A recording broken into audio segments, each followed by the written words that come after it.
Hello, everybody. My name is Brianna Coma, and I'm with Conservation Nebraska. Thank you so much for being here tonight. We are so excited to have you all here. We're going to do a little bit of housekeeping while everybody is getting trickled on in here. So a reminder, before we get started, your cameras are all muted. So your cameras are off and your mics are muted, so you cannot be seen or heard. If you have any questions throughout the presentation, feel free to throw them in the chat box. And after Ted is done talking, we'll have a short window for questions. Otherwise, we'll do questions again at the end. So no worries. This webinar is being recorded, so if you miss anything or if you want to share it with anybody, it'll be on Conservation Nebraska's YouTube channel in just a few weeks, so you can check that out. And lastly, there will be a short poll question that will pop up on your screen in just a little bit. We would really appreciate you guys filling it out. That just helps Conservation Nebraska to improve on future webinars and events that we have. And for a little incentive, there will be a prize pool of a $25 gift card. So you'll have to fill out the beginning poll, and then there will be another short poll again at the end. 3 to 6 questions are all super short and easy. So yeah, we would really appreciate that. So I'll give a little intro for our awesome speakers here tonight. We have Ted LaGrange. He works with the Wetland Program. He is the Wetland Program Manager for Nebraska Game and Parks Commission for the last 28 years. He works on a wide variety of wetland issues throughout Nebraska, including partnerships, private land restoration programs, public land management, research, regulation, and outreach. He previously has worked with waterfowl research technician for the Iowa Department of Natural Resources, and he holds a Master's of Science in Wildlife Biology from Iowa State University. And then second up tonight, we have Austen Hill. He is the Education Program Supervisor for Papio-Missouri River Natural Resource District and is on the board of directors for Heron Haven Nature Center here in Omaha. As the education program supervisor, he plans, develops, and implements educational activities for the public schools and youth programs. He holds a Bachelor's of Science in Wildlife and Fisheries from the University of Nebraska-Lincoln and previously worked for Fontenelle Forest as a naturalist. So with all that being said, I will hand it on over to you, Ted, to get us started.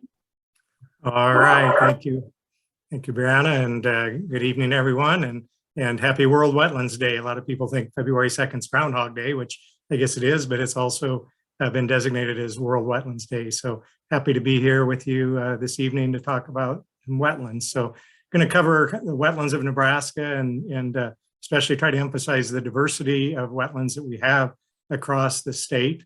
And so we'll be covering that. Just Brianna introduced me. Again, I work as our Wetland Program Manager for the Nebraska Game and Parks Commission and cover the whole state, working on a wide variety of wetland issues.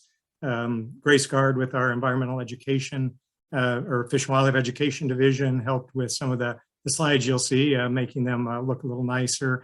And then especially the talented photographers at Nebraska Land Magazine and Platte Basin Time Lapse provided some of the photos that I'll be using. And so if the photo is a little blurry, not the greatest, it's maybe one I took.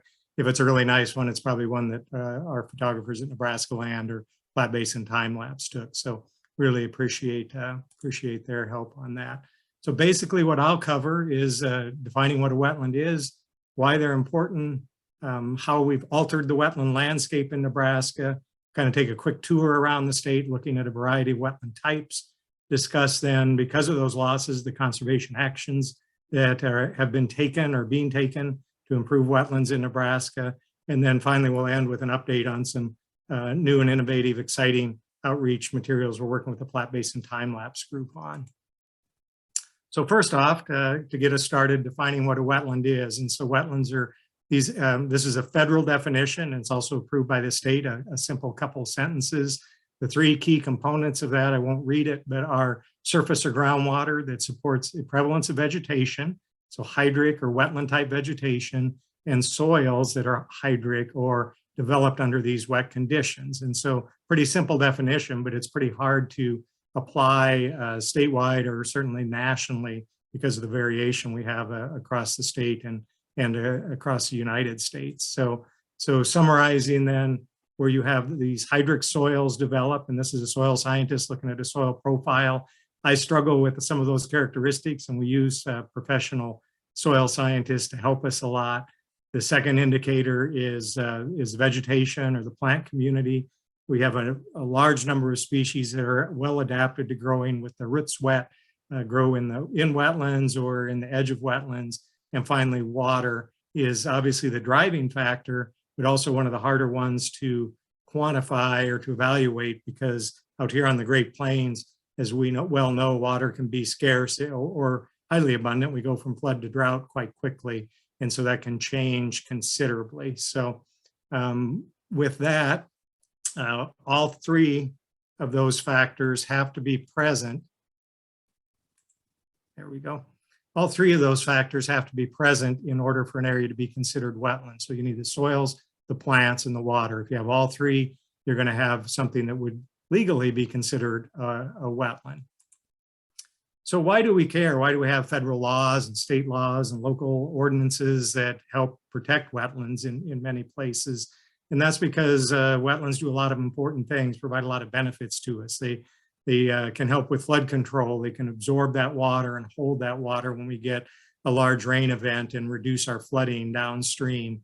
Wetlands, even though you wouldn't think about drinking the water in a wetland, certainly, they actually, the chemistry within the wetland, within the microbes in the soils, actually clean a lot of different contaminants, pesticides and nutrients. And so the water coming out of a wetland is cleaner than the water going into the wetland almost always. Wetlands certainly are habitat. They provide food for humans and animals. Certainly in Nebraska, a lot of our livestock forage in the form of hay comes from wet meadow, wetland type areas. Some other things that wetlands do is certainly from the wildlife side, which is what I work the most with. They are excellent havens for a variety of wildlife species, including threatened and endangered species. And then we'll talk a little bit, I'll talk a little bit at the end, and then Austen will talk also in the NRD area about a lot of different recreational opportunities that wetlands can provide. So some very exciting opportunities that way. So when we look at fish and wildlife and plant habitat across the state, wetlands are the most productive natural system in Nebraska. About 50% of our plant species, 100% of our amphibians, 38% of our reptiles, 50% of our birds, and again, about a third, 36% of our mammal species use wetlands as important habitat for at least part of their life cycle. So even though wetlands represent only around 1% of the landscape in Nebraska, they're extremely important from a biodiversity standpoint. So even if we look at our threatened and endangered species, both on the federal list and also on our state list, about 75% of those species rely on wetlands. And these pictured here are the western prairie fringed orchid on the left and the endangered whooping crane on the right, both wetland dependent species here in Nebraska that are on the endangered and threatened list. And then just from a biodiversity standpoint, just again, these are all the great photos taken by others. So some really neat photos just showing the amazing diversity of life that occurs in our wetlands here in Nebraska. And one of the reasons we work on it as a state wildlife agency and that we have conservation programs to address the importance of that biodiversity.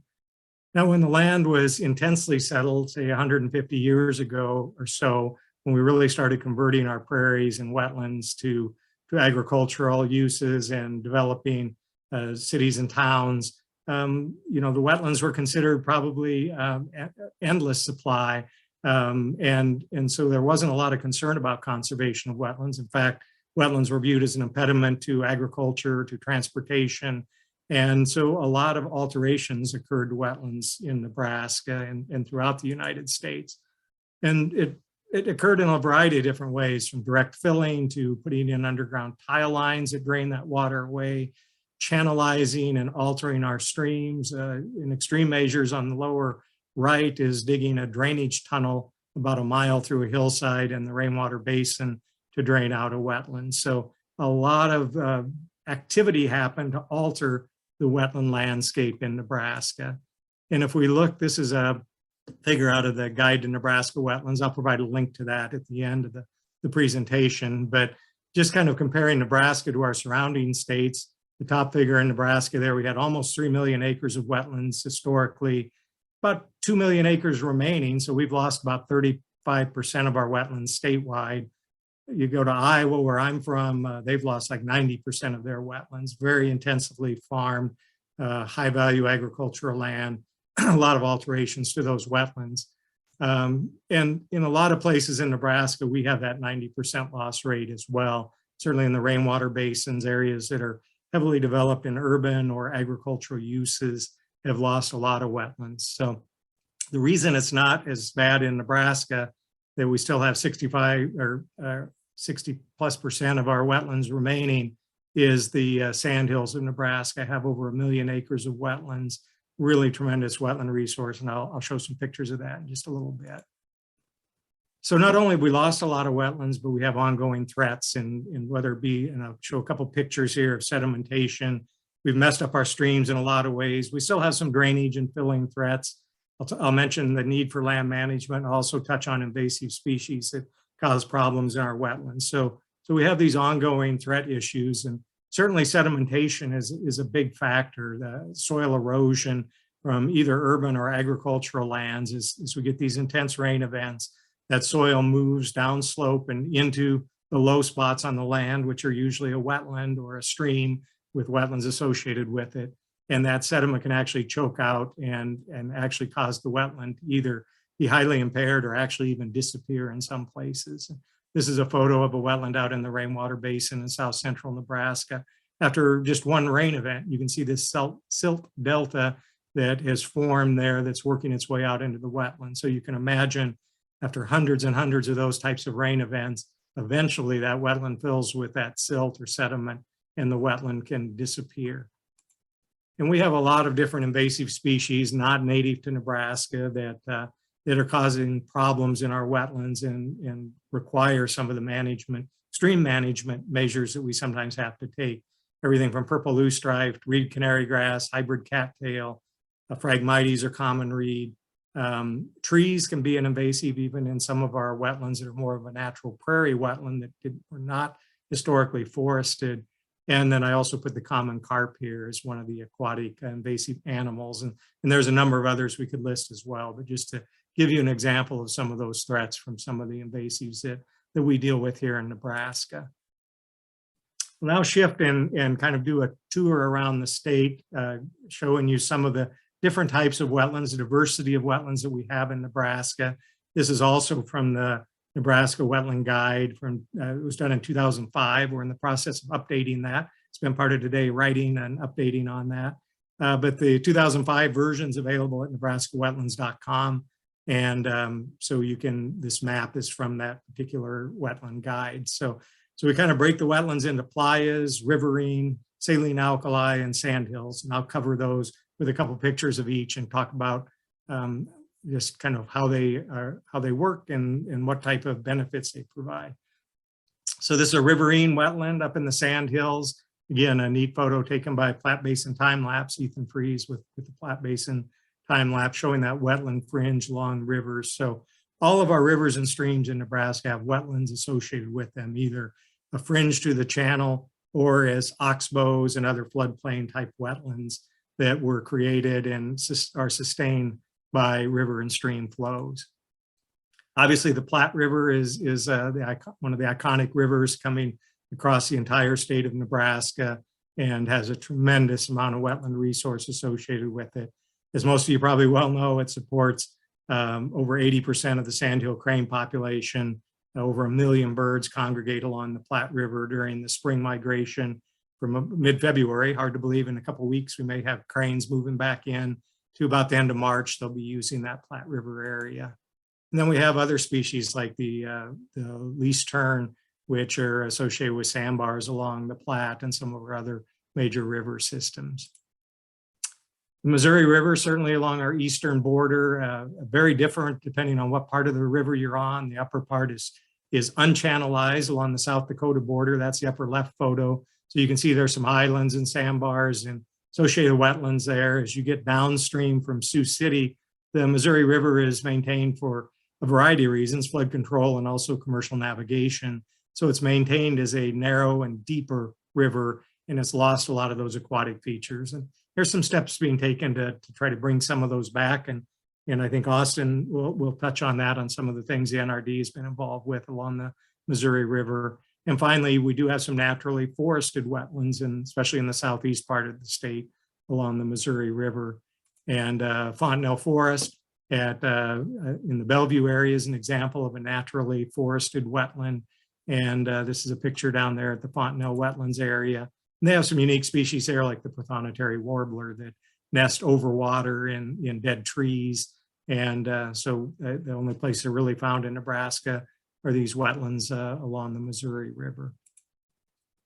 And then I don't have time to get into all the detail on all the different rivers, but the Elkhorn River, Niobrara, and again, just streams throughout the state have tremendous wetland resources associated with them.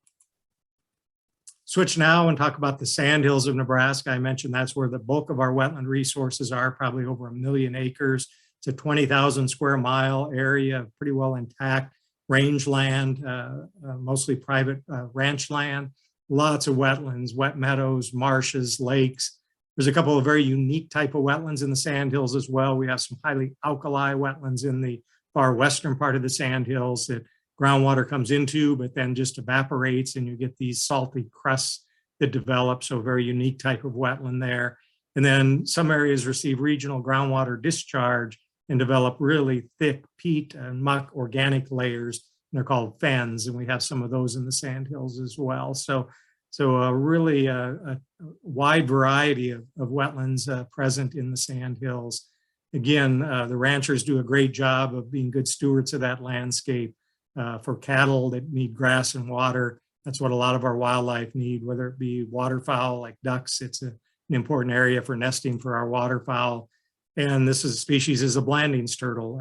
It's endangered and threatened in across much of its range. Most of the states around us, it's considered endangered. Very good, strong population in the sandhills because of the great wetland resource we have in the sandhills. So just an example of a few species that use the amazing sandhills area. We have some playa wetlands that are in our more flatter agriculturally dominated landscape. They're closed basins, that is, the water flows into them but doesn't flow out through a stream or channel.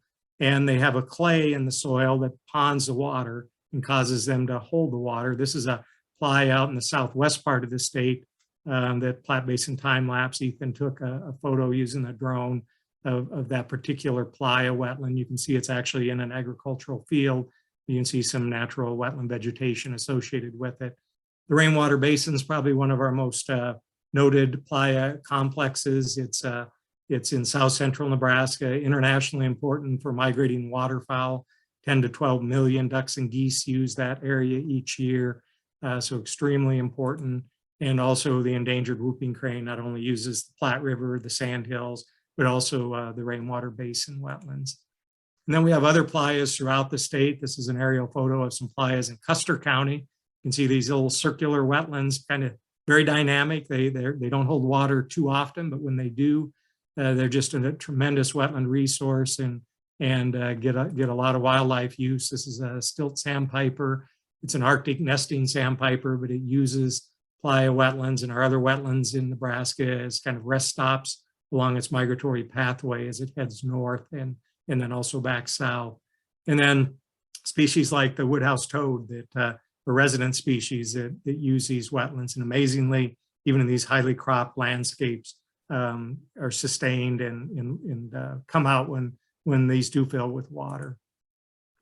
There's an alkali wetland complex out along the North Platte River. You can see Chimney Rock in that one picture. That in the pictures on the bottom, that's not snow or frost. Those are actually alkali salts that develop from high evaporation rates in the western part of the state. So again, supporting some very unique plants and animals due to that high level of alkalinity. And then we have the eastern saline wetlands, which are located in and around the city of Lincoln. And in these wetlands, as opposed to further out west, these receive actually saline groundwater. So there's actually salts in the groundwater it's under pressure and it rises to the surface in these areas, in these stream valleys like Salt Creek, Little Salt Creek, and the tributaries around Lincoln.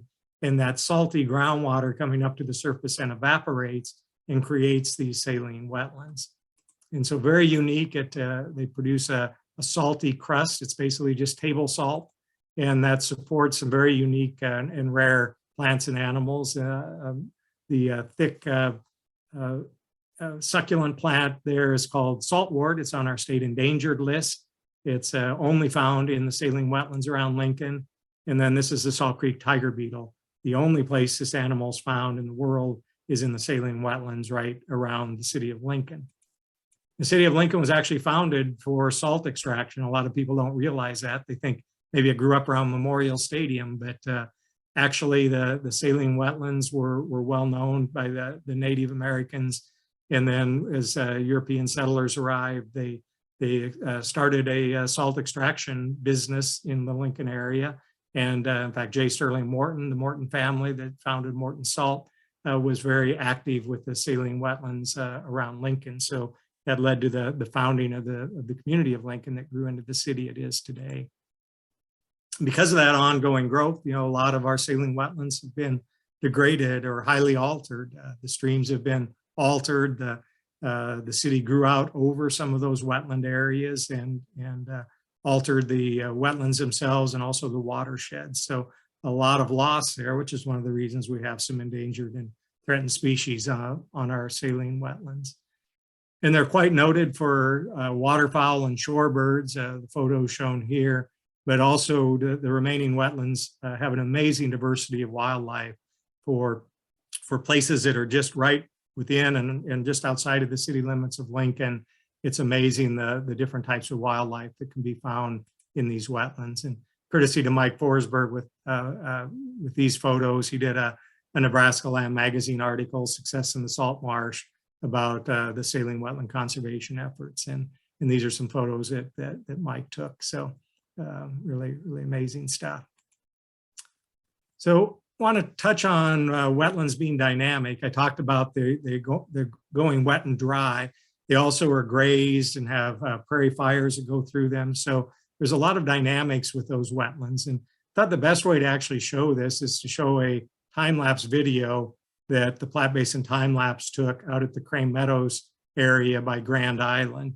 There's no audio with this, but it's the same site over a couple-year period. And just watch it and notice how the plants change, the water changes, the wildlife change. You'll see cattle come across. You'll see lightning storms. You'll see a prairie fire.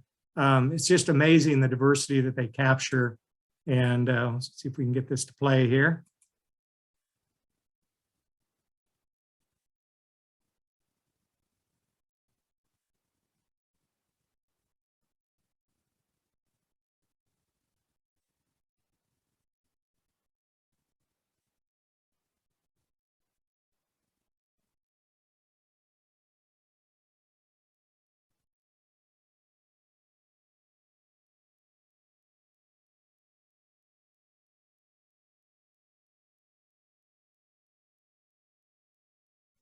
So that concept of a picture being worth 1,000 words, that just to me shows a tremendous dynamics on these prairie wetlands, better than anything I could certainly ever write. So thanks to Mariah Lundgren and Platte Basin Time-Lapse Group for sharing that awesome video. So now we'll kind of wrap up by talking about wetland conservation efforts that we have going. So we've talked about why wetlands are important and that we have altered the landscape considerably. So there's definitely a need for conservation, and on World Wetlands Day, it's certainly a great topic to kind of end with my presentation. And so I want to talk about a couple of things. There's certainly regulations and community planning efforts that deal with wetlands, and Austen's going to get into talking about mitigation and some of the efforts that the Papio-Missouri NRD is involved with. But wetlands are protected because of those benefits they provide, because of their connection to waters. Under the Clean Water Act federally, under the federal farm bill, what they're called swamp buster provisions that have some rules about participants in the federal farm program and what they can and can't do to wetlands. Our state Nebraska Department of Environment and Energy has water quality standards, Title 117, that recognize wetlands or waters of the state and need to be protected.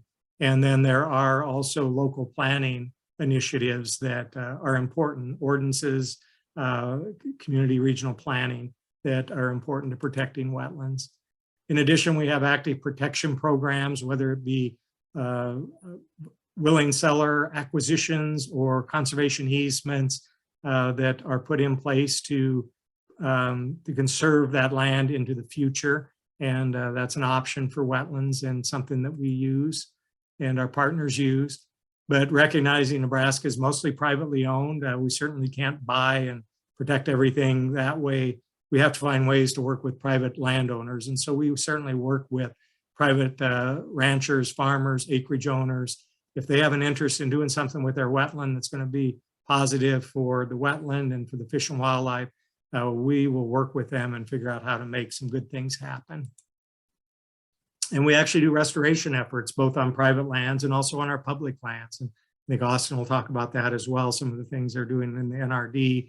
It always looks kind of ugly when we're doing it. You know, you're moving dirt around and to alter things like sediment and the like to take that out. It sometimes looks like this, but these wetlands are quite resilient and come back quite nicely from that kind of work. And this is an example of our Jackson Wildlife Management Area, just north of Lincoln, up along near the town of Ceresco. So pre-restoration work looking up Rock Creek, and then after we did some of the wetland restoration work. So you can see from a wetland standpoint, a lot more wetland water. On the right side, we saw tremendous vegetation and wildlife response due to that. But it's a complicated effort, takes a lot of partners, a lot of time to do these wetland restorations. And then you're never done with wetland restoration. You can't protect an area and walk away from it. You can't restore an area and walk away from it. You have to do ongoing management. And so a friend of mine with Ducks Unlimited, Tim Horst, came up with that there's no silver bullet to manage our invasives and to manage and deal with all the wetland things. There's also no finish line. I like that added part he put in there, because wetland management's an ongoing thing we have to do, whether it's dealing with trees in a prairie wetland or invasive species. We do use cattle as a grazer, kind of a surrogate for bison and elk that historically were there, and certainly prairie fire. And then finally, I mentioned we don't do anything really on our own. We work a lot with partnerships. I have a number of these that I'm certainly been involved with. This is a Saline Wetlands Conservation Partnership with the City of Lincoln, Lower Platte South Natural Resources District, and Pheasants Forever, and Nebraska Game and Parks, and doing some really great things for the saline wetlands. And we have these partnerships operating in many other places around the state. And finally, and again, Austin's going to cover this for the areas over by Omaha, but just again, get out and enjoy wetlands. And today you might have to ice skate on them, and I've done that in the past. But you know, there's a lot of different opportunities to get out and enjoy wetlands and interact with nature. And that's one of the real amazing benefits that these wetland and natural areas can provide.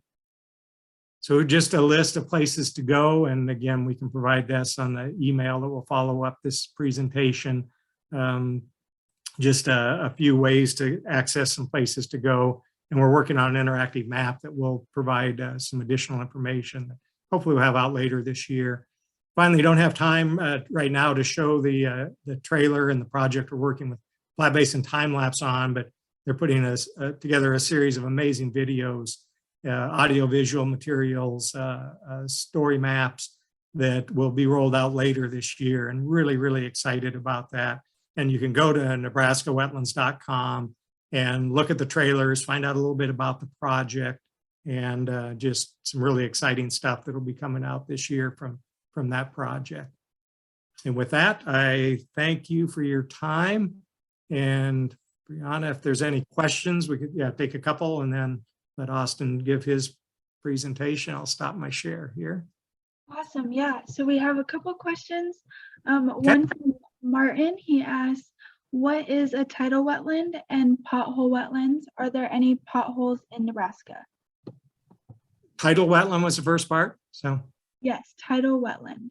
Yeah, so I mean, there's all kinds of wetlands across the world, and tidal wetlands are wetlands along the coastal areas that receive tidal influence. So they have a mix of salt and fresh water.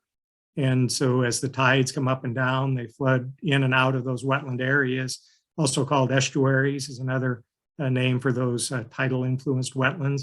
We have saline wetlands in Nebraska, but no tidal influence here. And then potholes, the potholes are in more recently glaciated areas of prairie potholes. So there's some in Iowa, some in South Dakota. They come really close to Nebraska, but we have a little older landscape here. So I'm not aware of any prairie potholes we have, but some of our playa and sandhill wetlands are prairie type wetlands that can be similar to that. Awesome. I'll do one more question. Okay. Candace asked, are there any man-made wetlands in Nebraska? Yeah, there's a lot of man-made wetlands. It doesn't have to be a natural wetland to be wetlands. So wetlands that are associated with the upper ends of flood control reservoirs, farm ponds, they take on wetland characteristics. They develop those soil, water, and vegetation characteristics that make those areas wetlands. So, and we also have some wetlands that are created just to create wetlands for certain purposes as well, for water quality improvement, flood control, and the like. So. Awesome. Doing some incredible work. Well, thank you so much, Ted. And we're going to hand it over to Austen to give him enough time to get through everything. And we do have some more questions popping in, but we will get to them at the end, I promise everybody. I'll hand it over to you, Austen. Great. Can you guys see my PowerPoint? Yep, you're good. Perfect.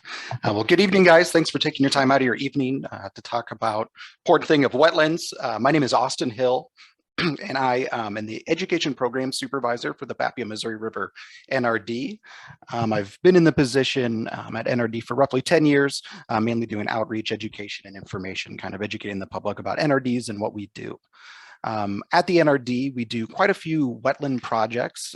We'll kind of just touch real quickly on NRDs. I know you guys, if you're probably attending a World Wetland webinar, you're probably familiar with NRDs in the state of Nebraska. Just real quickly, I'll briefly go over NRDs as they're kind of a unique system here in the United States. And currently Nebraska is the only state to adopt this kind of system. So we currently have 23 NRDs around the state. It originally started with 24. We were the Missouri River Natural Resources District, and we took over, or sorry, Papio, and we took over the Missouri River NRD. So we are now the really, really long name of Papio-Missouri River NRD. So there's currently 23.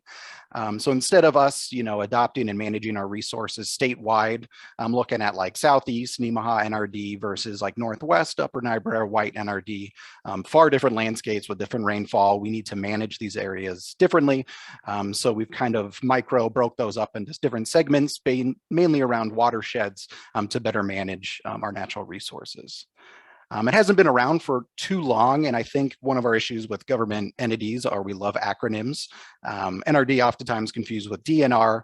Originally, these were brought on and these organization created mainly due to flooding, soil erosion, and then groundwater quantity. Since then, we've taken on a lot more responsibilities. What happened is it kind of consolidated a lot of these small little districts and entities. Prior to NRDs, it was mainly soil and water districts that were doing our water and natural resource management, drainage districts, things like that.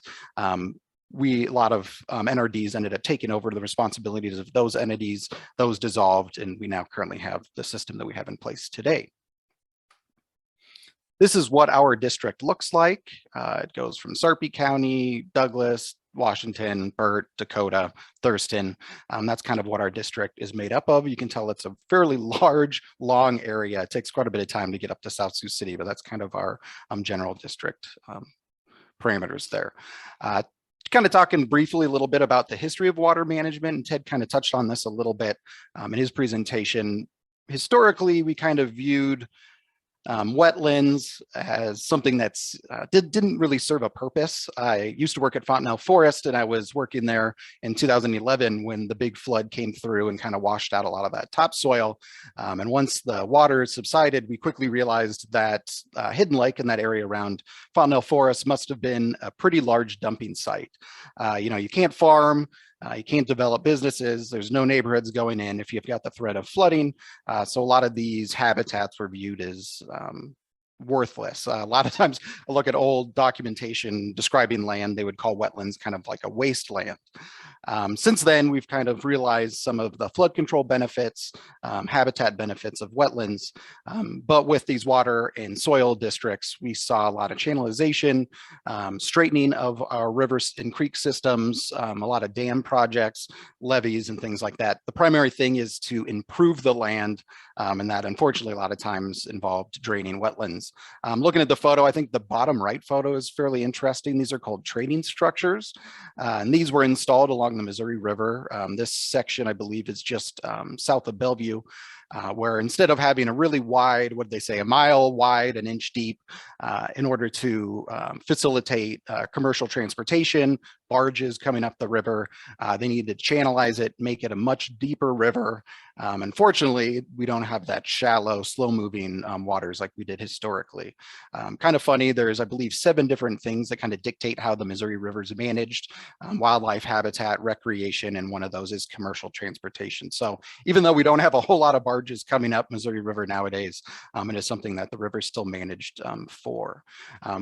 Yeah, so it just made it a lot deeper, and it removed a lot of that good wetland habitat that would have been there.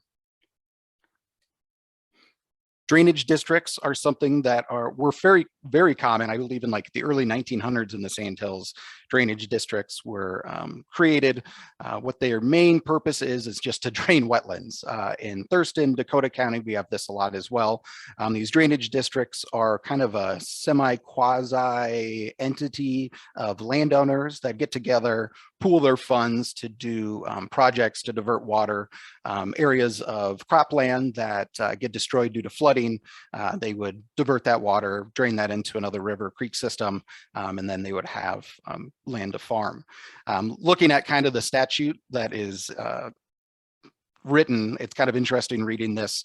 It's about 75 years old, so it kind of shows you how they were thinking at the time.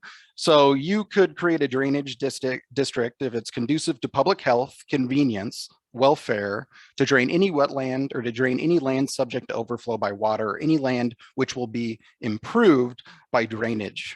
So kind of showing the improvement, a lot of it has to deal with money, development, farming, things like that. Most drainage districts were taken over by NRDs. They weren't required to do that, so there are some drainage districts. We actually have one in our district, the Burt Washington Drainage District, that is functioning. The problem with these districts are they don't have a lot of funding. They can't do improvement projects. Mainly what they're doing is just maintaining what was already installed. A lot of dredging, getting rid of some of the sedimentation in those kind of canals. Primarily, most of the projects that the NRD does, at least the Papio NRD does, is in the Papillion watershed.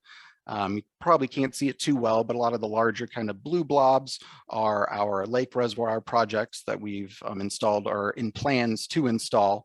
We kind of have an added challenge being the Papio-Missouri River NRD because we're the only district that has a fairly large metropolitan city. So that comes with its added challenges, you know, when you've got need for flood control and that we got a city around it, it makes it a lot more difficult. So we have less tools in the toolbox when it comes to flood control and water quality projects. So we have to come up with kind of unique alternatives in order to remediate and minimize any of the negative consequences of development.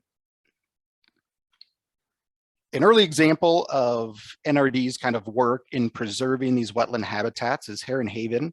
I serve along with Brianna on the Heron Haven board.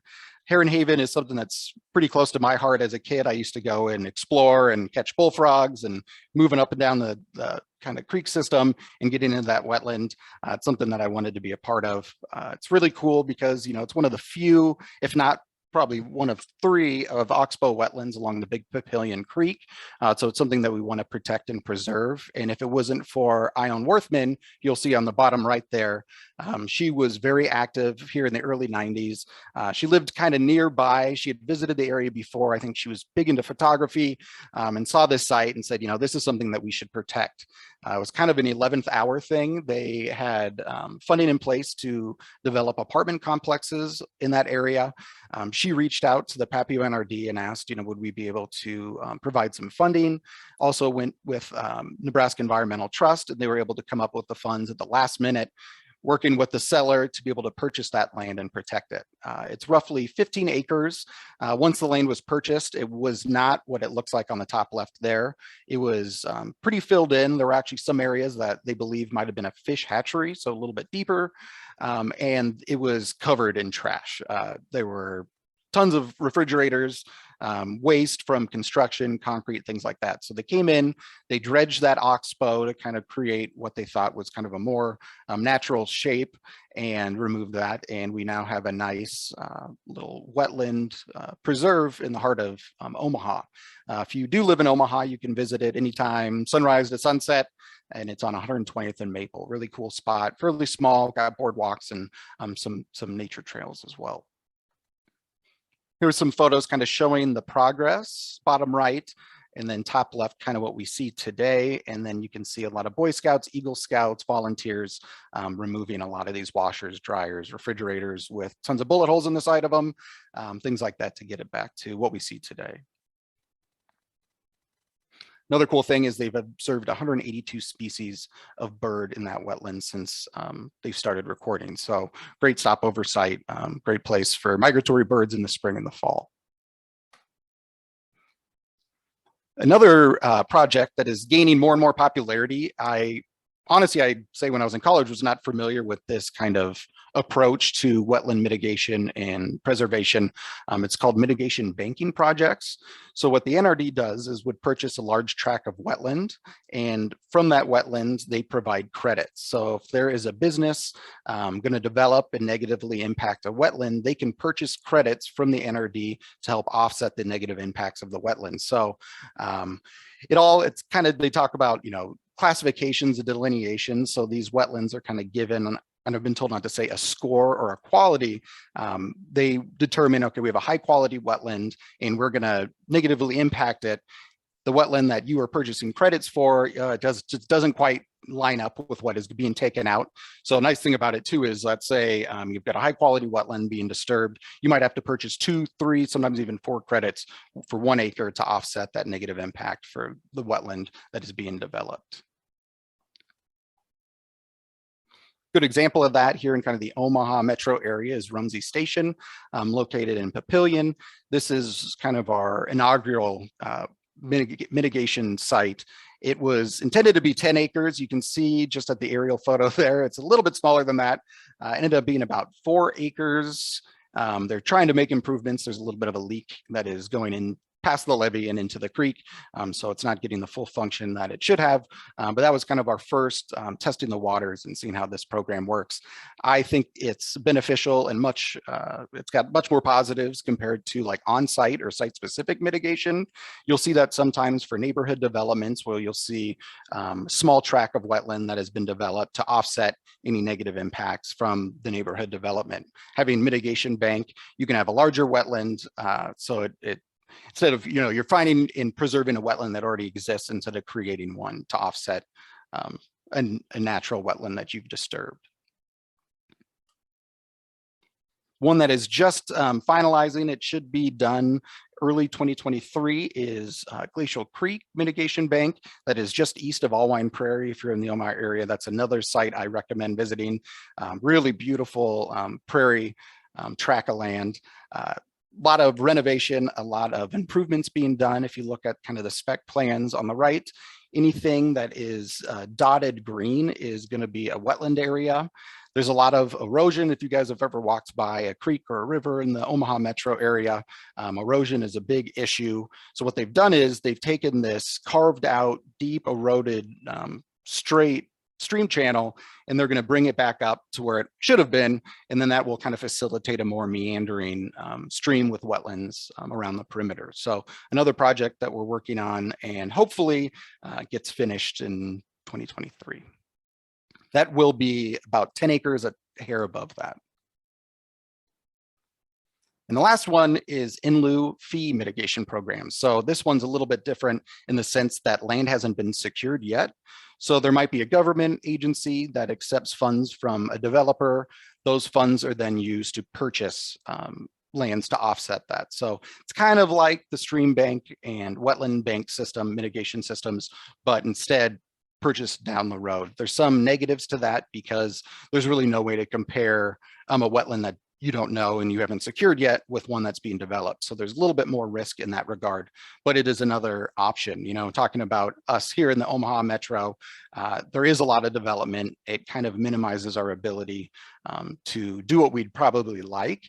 So these are great, you know, ways to offset it, still dealing with this kind of urban development. We also do quite a few Missouri River projects. Really cool photo on the top right kind of shows a little bit of how that training structure would have worked. Over time, that sediment would fill in on the right there, and then eventually it would move your viable farmland further in. What was once the Missouri Rivers, a lot of it is farmland now. Program that we are very active in is the Back to River. It is a lot of nonprofits, government organizations, and their big focus is to making improvements along the Missouri River. So like state of Nebraska, Missouri, nonprofits, and all with the goal to improve the Missouri River, not only for recreation and habitat, but for the other 5 key goals for the Missouri River and managing the river. Chute is an example of one such project that's just east of Fort Calhoun. Chute is about 4,000 acres, depending on the time of year, roughly maybe 400 of that is going to be wetlands, riparian habitat. And it was a project done with the Corps and the NRD. It was in need of a lot of rehabilitation. Unfortunately, we've seen 2 floods since, so there's still some repairs to be done again. But by creating these chutes, you're creating, you know, potential for riparian habitat, slower moving streams, and better potential for wetlands. It also provides recreation. So talking about the state of Nebraska, if you guys obviously live in the state of Nebraska, we don't have a lot of public land. I think it's somewhere about 2.3% of the whole state is public land. So another nice thing about these projects is it does increase accessible land for the public. So a lot of passive use for these sites. You're open for fishing, birding, biking, hiking, things like that. One of the nice things about these kind of chute systems and restoration ones, and this is something that Back to the River has been investigating for quite a long time. Their hope is to be able to purchase these riparian wetland kind of areas or were historically along the Missouri River and then make alterations so that's better habitat. An example is the pallid sturgeon. So big issue with the pallid sturgeon and over 100 birds or 100 animals that are critically endangered or threatened that rely on the Missouri River. We've altered the Missouri River so much that when it comes to egg laying and when you've got the young little frylings, they get washed down pretty quickly. The water is deep, it's moving extremely fast. When they hatch, they need shallow, slow moving streams for foraging. If they were to hatch out into the middle of the Missouri River, they'd be in New Orleans before too long. So creating these and kind of restoring the Missouri River to as close as we can get to help, one, still allow for that commercial navigation, but to allow for better nesting sites and areas for like early development for species like the pallid sturgeon. Another project, which I think is somewhat similar to the example Ted referenced just north of Lincoln, Nathan's Lake is an example of an area that they silted in pretty bad, considered a wasteland. They brought it in, did some rehabilitation work, and now we've got about 250 acres of wetland and river connected habitat. Same with California Bend. That's just a little bit north of Blair, and it's along the Missouri River, and having these kind of island systems kind of naturally support wetlands and riparian habitat along that as well. Another larger project that we're currently in the works for is the Nurtrien project. This is kind of right where the Missouri River meets up with the Platte River. Hopefully we can purchase anything that's in the greenish, green areas, both dashed and the solid, or areas that the NRD is hoping to be able to purchase through funds that the NRD has, as well as NET grants, to hopefully take this back. This land was owned by a potash company, Saskatchewan Potash Company. They would like to sell. They sold to another potash company, and we're now in the process of trying to acquire this land in sections and tracts. The hope is down the road that we've got this unfragmented, large area that is good, perfect wetland habitat. We've got Platte, Missouri, a lot of water moving through there. Some of the rough estimates estimate that about 500 acres would be wetland habitat through that. And this also would be accessible to the public. There are plans for trail systems kind of along that levee. You can see like a yellow line that's kind of a V going down. That's where the levee sits, and having recreation and other parking and other things that would make it conducive for recreation. Another thing is, and this is something we should have been thinking long ago, is we shouldn't buy land in areas that flood, especially periodically. Here in Omaha, we've grown, as we've grown, a lot more impermeable surfaces, a lot of roofs and concrete. In concrete, we've got to find a way to minimize flood control or minimize flooding. You know, historically, we had these wetland systems. We weren't in areas that were conducive to flooding. But since we've came in, we've spread out, we've sprawling. There's a kind of a cool showing the growth of Omaha over time. You see 1955 in yellow growth, yellow and pink is showing the growth of 1971, the red 71 to 93, 1993 to 2013. And just imagine if you've been out west in the Omaha metro area, we've grown way past the 204th Street. So we've seen exponential growth in the Omaha metro. We want to make it economically appealing to landowners to be able to purchase their property. Good example of that would be something like King Lake, Iskey Park, Elbow Bend, kind of south of Bellevue, are areas that every 10 years they flood. And with that comes a lot of damage, a lot of repairs, a lot of insurance claims. We want to kind of minimize that, put people where they are safe, where the risk of flooding is low, and return these areas that are flood prone back to their natural state. So that'd be removing any structures. If there's any wells, those would have to be capped. So bringing it back to more natural habitat. Talking about the benefits of these buyouts. So we pay a pretty large portion of the buyout, and we have other organizations, other government entities that also throw in for that. The cost to the NRD for these buyouts is a little over $1 million, and the total calculated benefit for these buyouts is close to $100 million.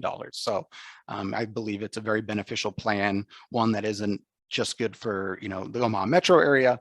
It's good for the livelihood of the people that reside inside too. King Lake is another project that we're in the process of doing large buyouts, and it kind of shows you the challenges of these buyouts. Every one of those little yellow squares are properties, and those properties are obviously owned by landowners. Some landowners, especially after a recent flood, maybe are a little bit more inclined to sell, but there are always some that refuse to sell, no interest in selling, want to stay at King Lake. So for us to be able to make this kind of what we'd like to see it would involve removing all those structures, purchasing out all those landowners, and then we can start work on restoration and wetland projects through that. But it's a really tough one. It's a slow go. You know, some of these projects like Rumsey Station, Glacier Creek, I believe they've had plans for that for 15 years. It's a slow go acquiring the funds and doing the property buyouts. And then lake projects. So we were talking a little bit about the Papio-Missouri River NRD has challenges just because of urban development. And historically, when we talk about lake development and lake and building of lakes, we didn't really think of wetlands as much. You know, these were designed primarily for flood control. There are some, I wouldn't say unintended, but some secondary benefits of lakes. You know, they're great for recreation. We talk about, you know, natural lakes. I was blew my mind as a kid, realizing that, you know, these lakes aren't natural. These lakes have been built. So having that, we have access to lakes. And now with our projects and our reservoir plans, we do more planning to help, one, mitigate any of the negative impacts of flooding, like a stream, a river system that would have some incorporated wetlands, and also provide that flood control. So with these projects are completed, as the lake develops and over time, Ted touched on this a little bit. You see on especially the upper reaches, you start to get its sedimentation a little bit. And it's so kind of, it wasn't a natural wetland to begin with, but over time becomes one.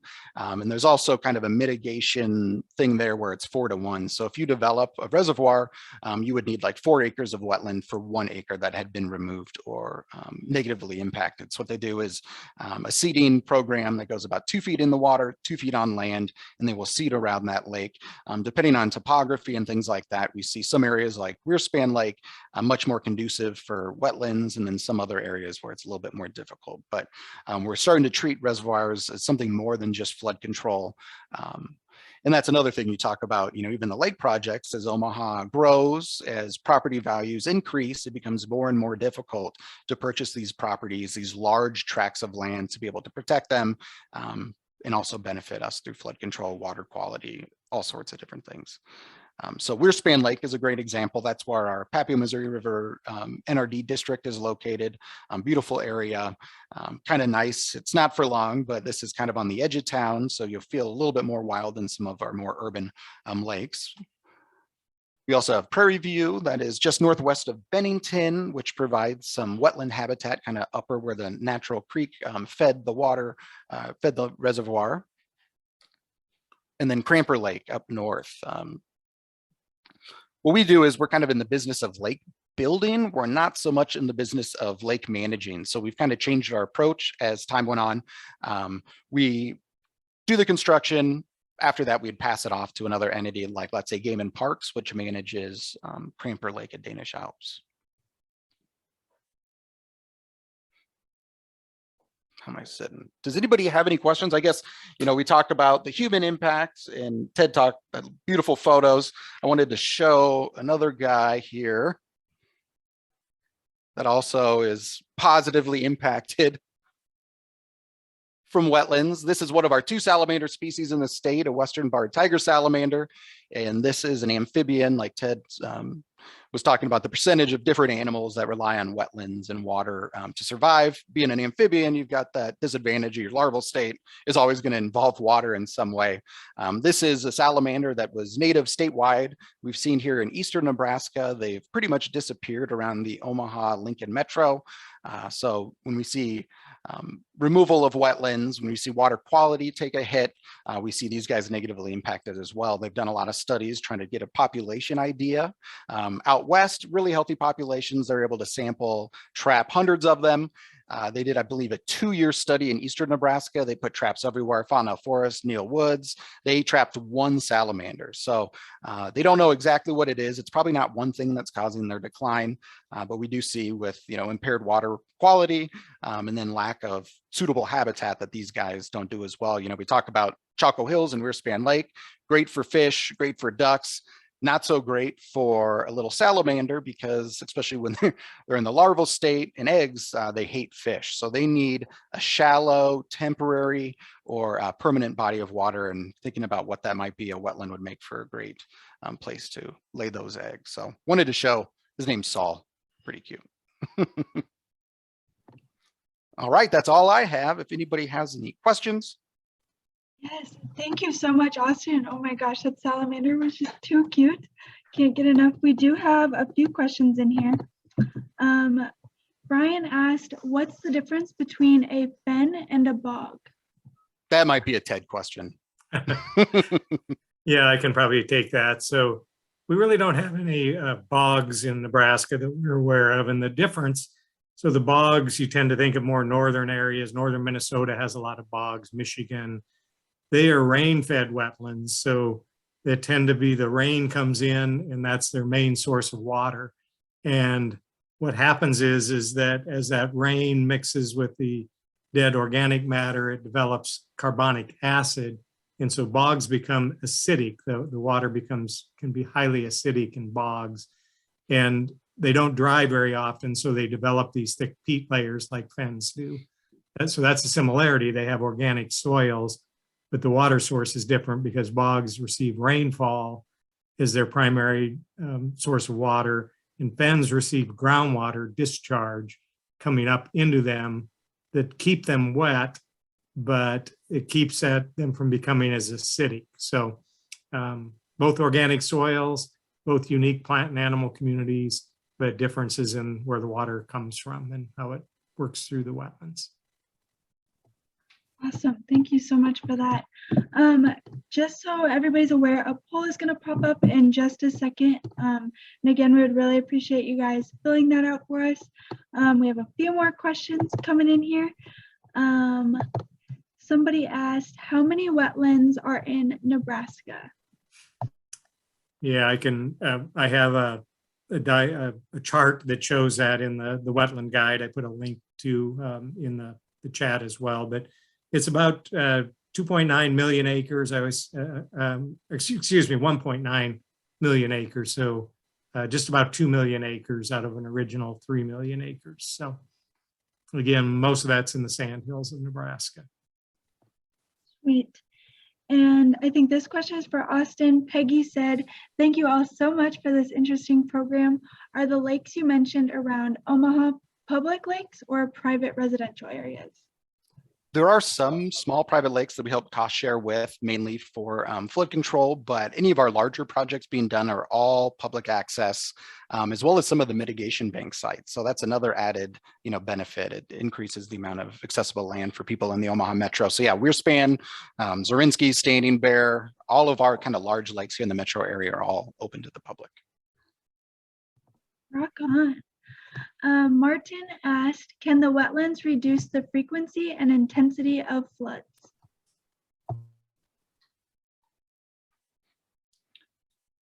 I mean, yeah, that's, it's a sponge. It holds, and not only does it, help for flood control, but it kind of helps with, the nitrates, the phosphates and things like that. So help kind of diffuse some of that in that spot so that it's just running down the system. So yeah, it does quite a bit of flood control. And one thing that people think is even for like lake projects, most reservoirs are they're full, they don't provide the flood control that a lot of people think they do. We just opened, Flanagan Lake a couple of years ago, and they thought, okay, now flooding is not going to be an issue in Omaha. Well, it reduced flooding like 1.2% or something like that. It's not the large number people think. And another question for you, Austen. What characteristics are required to build an NRD? He said NDR, but I think he meant NRD. So you got to be in Nebraska. That's a big one. We've actually been coordinating with other states. Maine's a big one that's very interested in this kind of resource management model. It's mainly based off a watershed. So if you're going to be able to, manage the watershed, and like Ted was talking about, difference in wetlands from east, west, north, south, and all those wetlands need to be managed differently. And like he touched on at the end, that all requires active management. That he'd mentioned that you can't just build it and walk away. It's something that you have to constantly do. So not only is it building it, it's maintaining these spots as well. Awesome. And this kind of goes off a little bit what you were just talking about, but what kind of analysis do you develop using the lakes program that you're talking about? So there was a planning document that I want to say it was in like 81 that identified areas along like river systems that we could dam in order to prevent flooding. Problem is, Omaha grew a lot faster than I think the Papio-NRD anticipated, and we've actually seen a lot of sites now that we would love to build a lake on, but it now is a neighborhood that houses thousands of people. So what was the other part of that? Can you read that question again? Sorry. Yes, no, you're fine. What kind of analysis do you develop in the lakes program? Okay, so yeah, it's just going to be primarily what can getting the most bang for our buck as far as lake reservoir projects and what we decide. Another thing is sometimes we just can't get landowners to sell. So then we've got to move on to the next project. We have been doing a lot more small reservoir projects. Currently in Papillion, we've got 2 that are opening up. Big Elk is one that kind of comes to mind. But yeah, engineers a lot smarter than me have identified areas that we can best get our bang for our buck for flood control. The hope now is that we also incorporate other things for habitat improvement, wetland improvement, and things like that, and not just thinking about flood. I might add to that, I work with our fishery staff a lot on our aquatic habitat projects, including those in Omaha. And a lot goes into that using engineering, soils, landscape analysis, looking at water data. A lot of information goes into the planning. And I do think we're doing a better job of, as Austen said, not just thinking how many acre feet can we store here, but how can we design the lake or reservoir in a way that's going to provide that flood protection, but also provide fish and wildlife habitat. How can we build in features from the beginning that are going to be shallow, get exposed with the drawdown or lowering of water that would allow wetland vegetation to come in that will help the fishery. So we work closely with the NRD, the NRDs, you know, different ones, the Corps of Engineers, Bureau of Reclamation on lake and reservoir projects, trying to build in those fish and wildlife habitats. Awesome. So if you guys have any more questions, throw them in the chat box. Otherwise, I want to say a huge thank you again to Ted and Austen. You guys are so fantastic, and the work you do is just incredible and so important. Thank you to everybody that showed up tonight. You guys, we appreciate each and every one of you so much. You guys rock. Again, that poll is still up, so if you haven't answered those questions, get them in. You are entered to win a $25 gift card. And I will send an email out with some of the information that both Austen and Ted talked about, just so you guys can look into it a little bit more yourselves. But otherwise, check out Conservation Nebraska's Facebook page for more upcoming events, and we'll see you guys hopefully in the future. Thank you guys so much. Bye. Bye.